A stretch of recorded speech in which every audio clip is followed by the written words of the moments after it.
Assalamualaikum warahmatullahi wabarakatuh. Para sahabatku semua, tahukah Anda kalau korupsi itu dosanya lebih besar daripada mencuri? Tahukah Anda? Banyak kan masyarakat kita belum tahu. Tahukah Anda bahwa korupsi itu harus dipertanggungjawabkan dunia sampai akhirat? Tetapi kalau mencuri bisa dipertanggungjawabkan di dunia saja. Kenapa begitu? Karena korupsi bisa menghancurkan seluruh tatanan kehidupan manusia. Makanya korupsi itu dimasukkan ke dalam extraordinary crime, seperti narkotika, psikotropika, teroris, kejahatan HAM berat, dan lain-lain. Ke orang yang nggak tahu, extraordinary crime itu apa? Yaitu kejahatan yang luar biasa. Ya, korupsi itu termasuk kejahatan yang luar biasa. Banyak sekali masyarakat kita yang tidak tahu tentang jenis-jenis korupsi. Ya, bahkan dengan tidak sadar, di masyarakat itu praktek-praktek korupsi itu sudah berjalan membudaya. Dalam Undang-Undang Korupsi Nomor 31 Tahun 99 ada 30 jenis korupsi dan bisa disederhanakan atau dikelompokkan dalam 7 perbuatan korupsi. Pertama, ini masyarakat harus tahu nih. Pertama, merugikan keuangan negara. Ini pertama. Yang kedua, suap menyuap. Yang ketiga, penggelapan dalam jabatan. Yang keempat, curang. Kemudian yang kelima, pemerasan. Yang keenam, penggelapan atau konflik dalam pengadaan. Kemudian yang ketujuh, gratifikasi atau hadiah.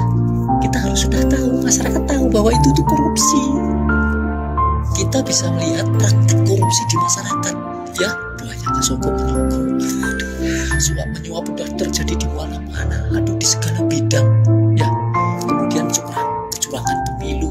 Aduh, luar biasa. Curang dalam perdagangan, curang. Waduh, luar biasa. Kemudian juga hadiah atau gratifikasi di mana-mana. Ketangkap OTT ini itu. Wah, banyak sekali korupsi itu. Beberapa hal yang perlu kita ketahui dari penjelasan para ulama, kenapa dosa korupsi itu lebih berbahaya daripada dosa pencurian.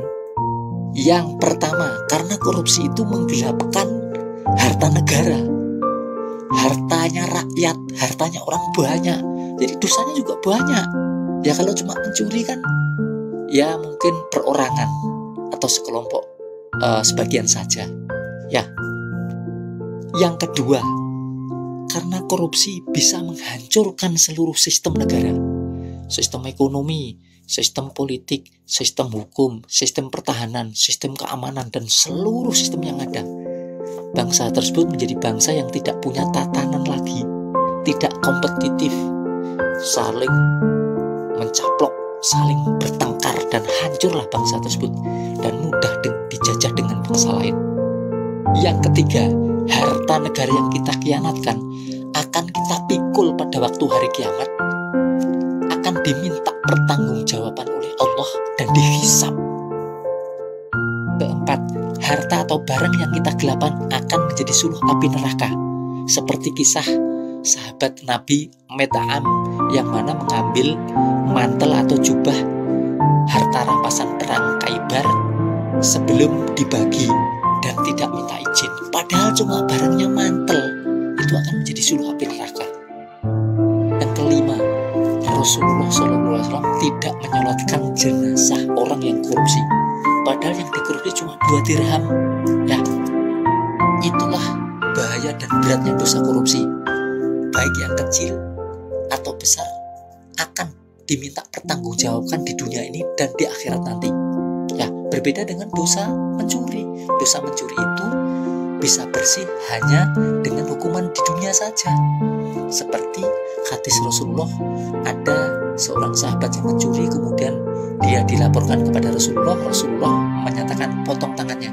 Setelah itu yang dipotong tangannya ini bertanya kepada Rasulullah, "Ya Rasulullah, apakah ada jalan lain selain tobatku dan dipotong tanganku ini?"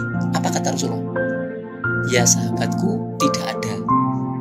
Tobatmu hanya ini dan dipotong tanganmu ini, dosamu sudah bersih seperti bayi lahir." Para sahabatku semua, kita sudah tahu, kita sudah mengerti, kita sudah paham bahwa dosa korupsi lebih besar daripada dosa mencuri.